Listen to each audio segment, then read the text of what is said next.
ফটিকছড়ি উপজেলার কাঞ্চননগরে alumni association football টুর্নামেন্টের final খেলা 25 জানুয়ারি বিকালে ঐতিহ্যবাহী বিদ্যাপীঠ কাঞ্চননগর বহুমুখী উচ্চ বিদ্যালয় মাঠে অনুষ্ঠিত হয়।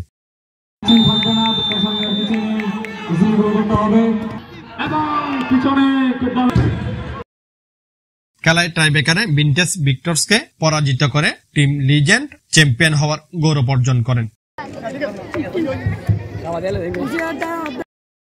ইঞ্জিনিয়ার মোবারক হোসেন রুবেলের সঞ্চালনায় ও আনোয়ারুল আজিমের সভাপতিত্বে খেলার পুরস্কার বিতরণী অনুষ্ঠানে প্রধান অতিথি ছিলেন বাংলাদেশ জাতীয় ফুটবল দলের সাবজয়ী প্রাক্তন খেলোয়াড় আনোয়ার হোসেন। আমার সাথে যোগাযোগ করলেই হবে। আমি চিটাঙ্গে প্রিমিয়ারে একটা টিমের দায়িত্ব আছি, সিটি কর্পোরেশনে আমার সেকেন্ড ডিভিশন আছে, ফার্স্ট ডিভিশনে। কেউ যদি ভালো প্র্যাকটিস করে আমার নাম্বার নিয়ে যায়, আমি সবসময় হেল্প করবো। এই ইউনিয়নের জন্য, এই এলাকার জন্য সবসময় আমি হেল্প করতে পারবো। সবাইকে আরো ভালো খেলার জন্য ধন্যবাদ।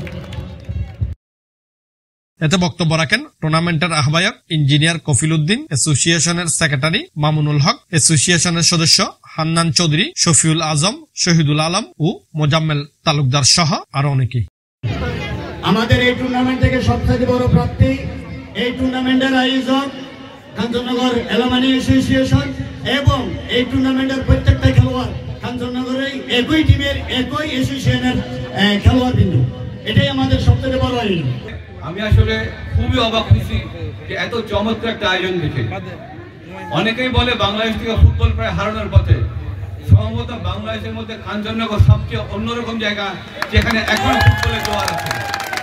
আমরা শেষ পর্যন্ত ফাইনাল খেলাটা অত্যন্ত সুন্দরভাবে কোনো ধরনের ঝামেলা ছাড়াই শেষ করতে পেরেছি, সেজন্য আলহামদুলিল্লাহ এবং সকলের কাছে কৃতজ্ঞতা প্রকাশ করছি।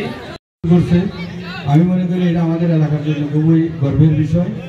তারা তাদের ধারাবাহিকতা অব্যাহত রাখবে এবং খেলাধুলা, বিভিন্ন যে বৃত্তি পরীক্ষা এবং অ্যাসোসিয়েশন প্রতি বছর যে প্রোগ্রাম, অ্যাটলিস্ট 1 থেকে 2 বছর পরে আমি ওই অ্যাসোসিয়েশন একজন উপদেষ্টা। এইরকম সুন্দর আয়োজন করেছেন, আমি ধন্যবাদ জানাই, আন্তরিক মোবারক জানাই। আর এই টুর্নামেন্টের পিছনে অ্যালামনাই অ্যাসোসিয়েশনের অবদান অনেক। আমরা অ্যালামনাই অ্যাসোসিয়েশনকে ধন্যবাদ জানাচ্ছি এত সুন্দর একটা টুর্নামেন্ট সবাই মিলে আয়োজন করার সুযোগ করে দেওয়ার জন্য।